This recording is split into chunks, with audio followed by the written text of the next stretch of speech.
Hello everyone, today's dish is Wahlburger beef patties served atop a delicious organic romaine salad with chopped dill pickles, a boiled egg, avocado, homemade dill ranch salad dressing, and homemade burger sauce. 1/3 pound Wahlburger beef patties were used. I found these at Aldi's.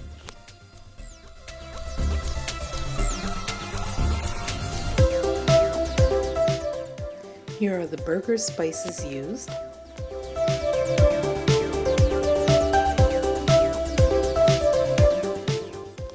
Air fryer cooked at 400 degrees on the beef setting.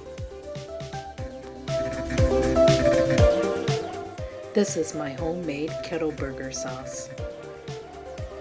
For the spices, just use 1/4 teaspoon each.